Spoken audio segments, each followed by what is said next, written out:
생생한 정치 현장으로 찾아가는 1번지 현장입니다. 20대 마지막 정기국회가 한창인 국회는 연일 묵직한 화력전을 펼치고 있는데요.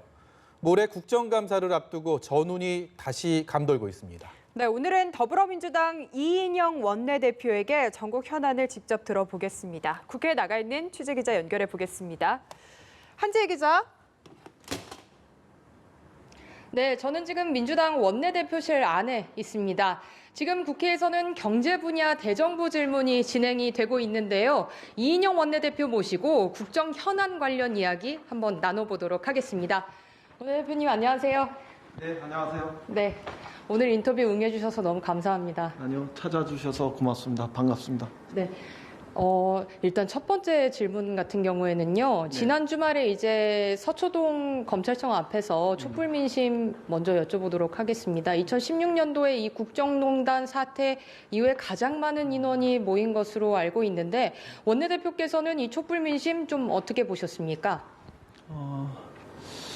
그만큼 우리 국민들이 검찰 개혁에 대한 요구 이런 것이 드높다 이렇게 생각합니다. 서초동에 지난 주말에 아주 많은 촛불이 밝혀진 것은 검찰 개혁을 하라 이런 국민의 명령이 내려지는 과정이었다고 생각합니다. 시민이 검찰을 이기고 검찰의 권력의 주인은 검찰이 아니라 국민이다 이런 것을 선포하신 거라고 생각하고요.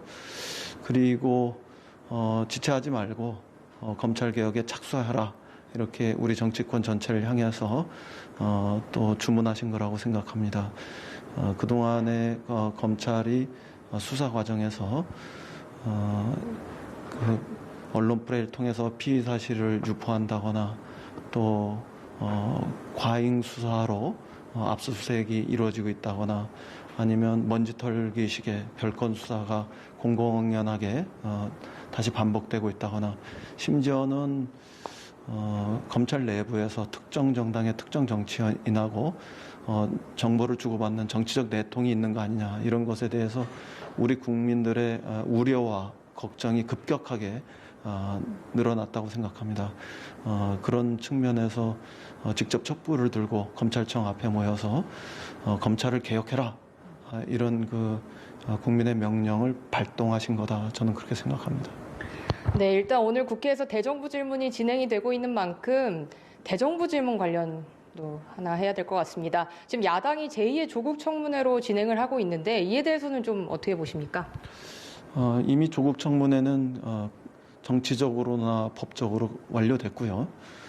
이제는 국민들이 재탕, 삼탕 이런 정쟁을 위한 정기국회 대정부 질문 이렇게 하지 말고 민생을 위한 대정부 질문을 하고 또 한국 경제에 새로운 활력을 주기 위한 대정부 질문을 하고 그리고 우리 국민이 원하는 선거제도 개혁이라든가 검찰제도 개혁을 위한 그런 대정부 질문과 정기국회를 해라 이렇게 요구하고 계신다고 저는 생각합니다.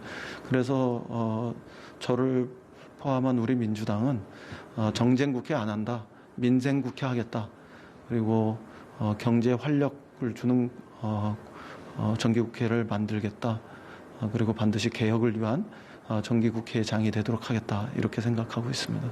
네, 지금 야당이 조국 장관을 형사 고발했고 탄핵 소추안이나 해임 건의안 이런 것들을 발의하겠다고 이렇게 얘기를 하고 있는데 이에 대해서는 좀 어떻게 보십니까? 처음부터 청문회 이전부터 조국 장관을 형사 사건으로 고발한 거 이것은 아예 작심하고 조국 장관을 피의자 신분으로 만들기 위한 나쁜 정략이었다고 생각합니다. 그리고 청문회가 진행되기도 전에 국정조사를 요구하고 또 해임 건의안을 하겠다고 이야기하고 그다음에 또 특검을 추진하겠다고 이야기하고 최근에 와서는 탄핵 소추를 발의하겠다 이렇게 이야기하고 있는데 어느 하나 이렇게 진정성 있게 제기하는 문제의식으로 받아들일 수가 없습니다. 정쟁에 정쟁을 덧칠하는 정쟁용 수많은 수단들을 열거하고 있을 뿐이다 이렇게 생각합니다. 예를 들면 해임 건의안 같은 것은 장관 재직 시절에 장관이 업무 수행을 잘못했을 때 제출할 수 있어야 되는데 장관이 아닌 시절에 수많은 사건들, 그것도 의혹과 뭐 어떤 의미에서는 가짜 뉴스 이런 것들로 부풀려진 이런 사건들을 가지고 해임 건의안을 발동하겠다 이러니까 그건 명백한 정쟁용이고요. 그다음에 탄핵 소추도 전화 걸었다. 압수수색 과정에서 전화 걸었다. 그래서 압력을 행사한 거다. 이런 걸 가지고 발동하겠다 그러는데 지금까지 우리가 확인한 것으로는 수사 과정에 어떠한 개입도 없었습니다. 그리고 그런 언동도 없었고요. 그리고 그거는 심지어 검찰 내부에서도 일부에서는 인정하는 사실인 것 같고요. 그런데다가 조국 장관의 그 배우자 정겸진 교수가 몸이 극도로 불안정한 상태, 심신이 불안정한 상태고 이런 쇠약해진 상태 속에서 압수수색 과정에서 그런 건강의 측면들을 보살펴달라는 인륜의 문제를 범죄 행위로 둔갑시키려고 하는 것은 더더욱 정쟁이라고 생각합니다. 우리 형사소송법에는 건물주, 주거주 이런 사람들의 입회하에서 압수수색도 하도록 되어 있고 그래서 최소한의 방어권을 보장하고 있는데 그런 방어권 차원에서 놓고 볼 때도 최소한의 그 요구이고 또 언행이었지 수사에 개입하고 수사에 압력을 행사하려고 했던 이런 행위로는 전혀 보이지 않습니다. 그럼에도 불구하고 이것이 부당하게 수사에 압력을 행사한 것이기 때문에 탄핵 소추해야 한다.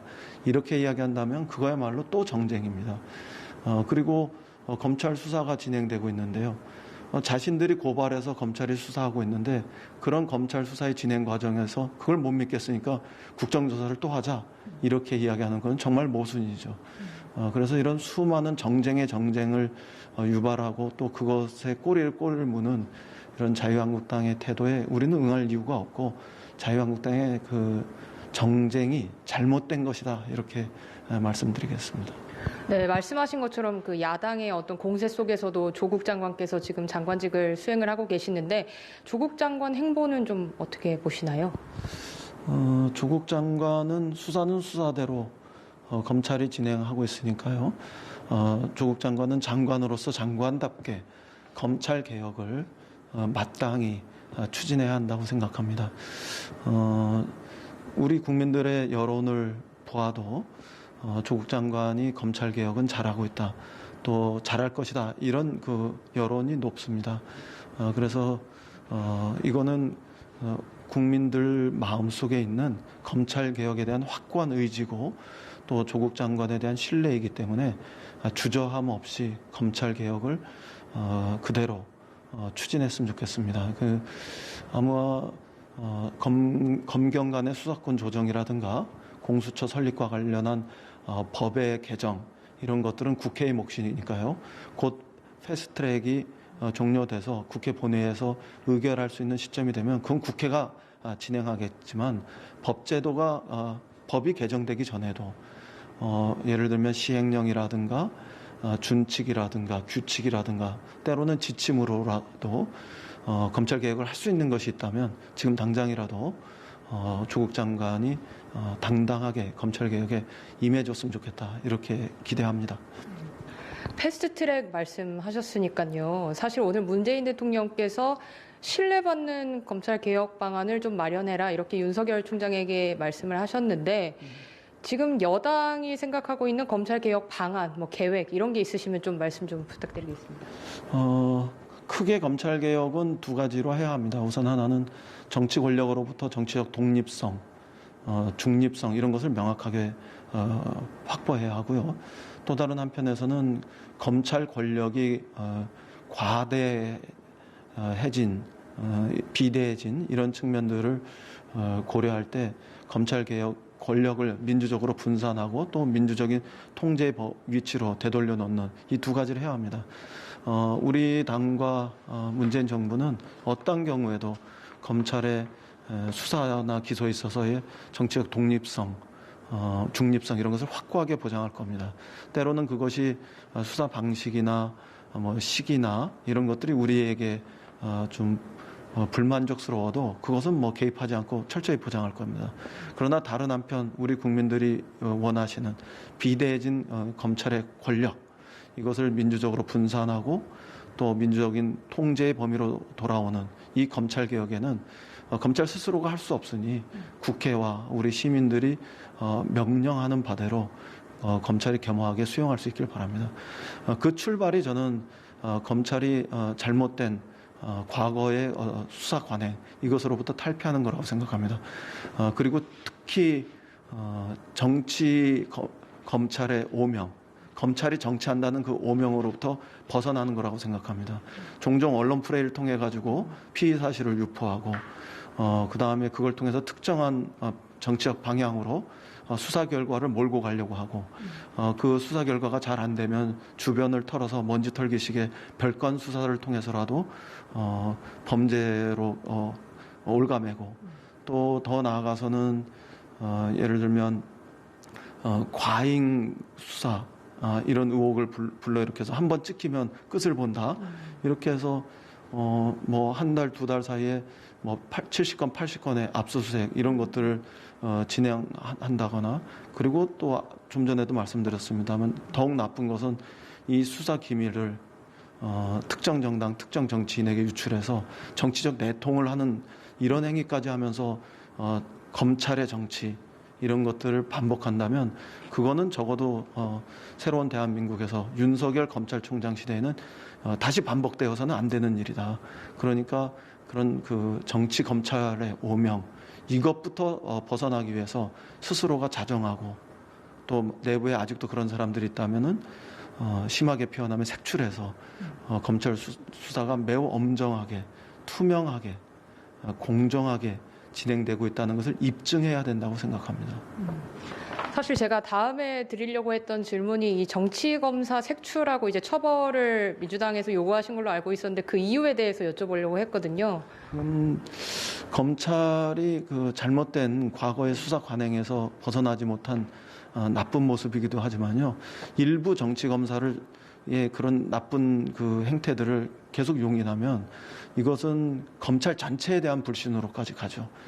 그렇게 해서 다시 서초동에 지난 주말에 많게는 100만에서 200만 개까지의 촛불이 켜졌다고 하는데 주말에 거듭될수록 더 많은 국민들이, 더 많은 시민들이 촛불을 들고 검찰청을 향한다면 그거는 검찰에 대한 신뢰가 아주 뿌리서부터 붕괴하는 아주 치명적인 그런 상황이 될 수도 있다 이렇게 생각합니다. 그래서 그 호미로 막을 거 가래로도 못 막는 이런 형국이 될 수 있으니 정치 검찰만큼은 특히 특정 정당에게 특정 정치인에게 수사 기밀을 유출하고 이렇게 해서 정치적 내통이 일어났다 이렇게 낙인받는 이 현실만큼은 반드시 색출하고 또 단죄할 수 있어야 한다 이렇게 생각합니다.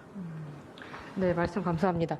그 검찰의 피해 사실 공표에 대해서 민주당에서도 우려를 많이 하고 있잖아요. 그래서 당내에 이제 검찰개혁 특위도 설치하시겠다고 오늘 아침에 회의에서 말씀을 해주셨는데 좀 검찰개혁 관련해서 그 검찰 수사는 좀 어떻게 평가를 하고 계십니까?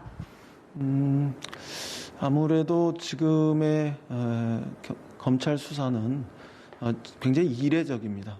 네. 장관 청문회가 있기 전부터 압수수색이 있었고 또 장관 청문회가 끝나기가 무섭게 그 직전에 장관 부인에 대한 불구속 기소가 있었고 그리고 또 청문회가 끝나기가 무섭게 다시 압수수색이 있고 또 그거는 이런 과정들이 자칫 잘못하면 대통령의 인사권 이런 것들을 침해할 그런 소지가 있다고 이렇게 오해를 불러일으킬 수도 있고 또 국회가 가지고 있는 인사청문회의 권한, 고유한 권한을 검찰이 좌지우지하려고 하는 거 아니냐는 이런 정치적 오해를 불러일으킬 수도 있다고 생각합니다.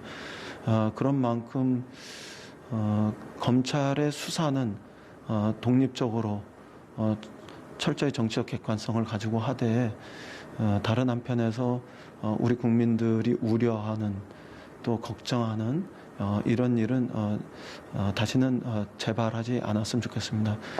몇 번을 다시 반복적으로 말씀드리지만 언론 플레이를 통해서 과다하게 피의 사실이 유포되고 있다거나 또 지나칠 정도로 뭐 80회, 90회에 가까운 압수수색이 빈발하고 있다거나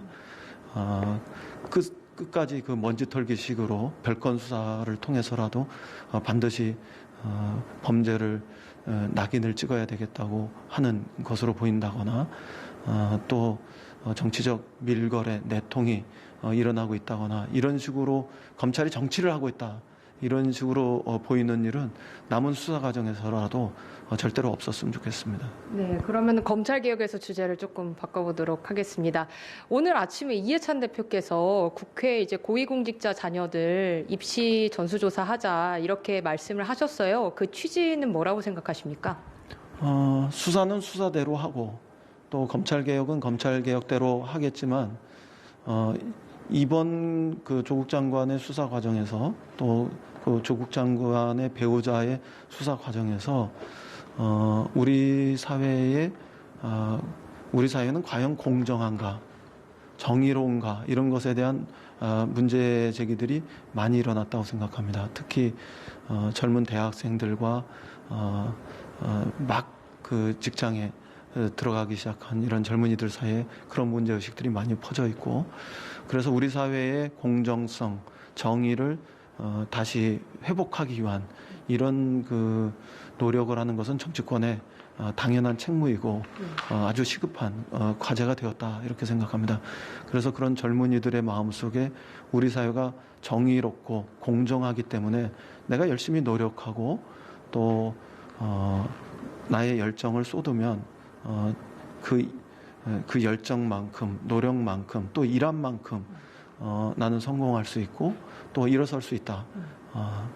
한마디로 표현하면 젊은이들의 가슴에 다시 꿈을 불러일으킬 수 있기 위해서는 그런 그 입시 과정에서부터 수많은 의혹이 있었으니 입시 과정에서부터 우리 사회의 지도층들의 자녀들의 입시 실태를 조사하고 그걸 통해서 어떤 신뢰를 회복하면서 정의롭고 공정한 사회를 위한 제도적 대안 이것을 만들 필요가 있다고 생각합니다.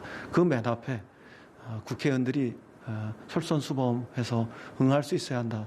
저는 그렇게 생각합니다. 네. 저희가 질문이 두 가지가 남았는데요. 하나 또 중요한 게 이제 내년 총선이잖아요. 총선 관련해서 좀 민주당의 필승 전략이 있다면 대표님께서. 기본을 반듯하게 해나가면서 내년 총선에서 우리 국민들의 평가를 받을 수 있어야 한다고 생각합니다. 제일 중요한 것은 경제가 어렵기 때문에 경제가 어려워지면 자영업 하시는 분들, 중소기업 하시는 분들 그리고 청년들이 제일 힘듭니다. 그래서 자영업자, 중소기업 하시는 분들, 청년들을 핵심으로 하는 민생 대책들 이것을 이번 정기국회에서 많이 만들고자 합니다. 그래서 민생의 성과를 가지고 내년 총선에서 문재인 정권 심판론 혹은 문재인 경제 실패론 이런 것에 대해서 당당히 맞서야 되겠다 이렇게 생각하고요. 그리고 또 한 가지는 우리는 상대적으로 진보고 자유한국당은 보수일 텐데요. 보수가 우익으로 극으로 가는 사이에 우리 더불어민주당의 진보는 혁신해서 미래로 가는 모습을 만들겠습니다. 젊은이들과 함께 미래를 설계해서 그동안 복지와 평화 중심으로 있었던 진보 정치의 담론을 기후 환경이라든가 그다음에 디지털 경제라든가 이런 쪽으로 더 확대해서 민주당이 먼저 혁신해서 내년 총선에도 더 좋은 평가를 받을 수 있도록 그렇게 준비하려고 합니다. 마지막으로는 아무래도 자유한국당은 보수는 우리 민주당보다는 더 쉽게 내부의 갈등도 있고 분열할 것 같아요. 그러나 우리 민주당은 어떠한 경우에도 단결해서 일사불란하게 총선에 하나의 원팀의 정신으로 임함으로써 더 저기가 든든하구나. 더 믿고 신뢰할 수 있겠구나. 이런 평가를 받으면서 총선에서 이길 수 있도록 하겠습니다. 그런 면에서 제일 중요한 것은 공천에서 부작용이 없고 잡음이 없도록 하는 건데요. 우리는 철저히 민주적 절차에 따라서 공천을 진행하고 사인 간의 사천이 아니라 자기 식구 공천하는 이런 것이 아니라 말 그대로 공당의 공천을 진행하면서 공천에서 잡음 없이 우리 국민들한테 유권자들한테 신뢰를 주는 그런 모습으로 평가받을 수 있도록 하겠습니다. 네. 원내대표님께서 제가 매일매일 아침에 이제 대표님을 뵙지만 굉장히 바쁘신 것 같아요. 네, 실제로 바쁩니다. 네, 원내대표 선출되시고 이제 한 5개월 정도 지나셨는데 좀 소회가 어떠십니까? 짧게 부탁드릴게요. 원내대표로서 좋은 일, 착한 일, 선한 일 정말 많이 하고 싶었습니다. 그런데 또 막상 실제로 원내대표를 하다 보니까 정쟁의 한복판에 늘 제가 위치하고 있더라고요. 그래서 제가 하고 싶었던 좋은 민생을 위한 정책 또 예산 이런 걸 이런 것과 관련된 일을 많이 하지 못했어요. 그게 아쉽고요. 그래서 지난번 교섭단체 대표연설 때는 모든 야당을 향해서 공존의 정치의 길로 가자 이렇게 호소도 했는데 끊임없이 정쟁이 반복되는 와중에서 저 역시 물론 자유롭지 않겠지만 더 많은 민생을 위해서 더 좋은 정책을 위해서 일하지 못하고 있는 것이 국민 여러분들한테 굉장히 송구스럽고 죄송합니다. 남은 임기 동안에 더 좋은 민생 법안, 더 나은 민생 예산, 그리고 더 미래를 향한 민생 정책들 많이 만들어서 보답하겠고요. 그리고 조금은 남았지만 야당들하고도 공존의 정치의 문을 향해서 단 한 발자국이라도 전진할 수 있도록 인내하면서 지혜를 짜보겠습니다. 네. 오늘 말씀 정말 감사합니다. 대표님 오늘 되게 길게 말씀해 주셨는데요. 이인영 원내대표님 모시고 오늘 국회 현안 관련된 이야기 나눠봤습니다. 대표님 감사합니다. 네, 저에게 좋은 기회를 주셔서 고맙습니다. 네, 고맙습니다.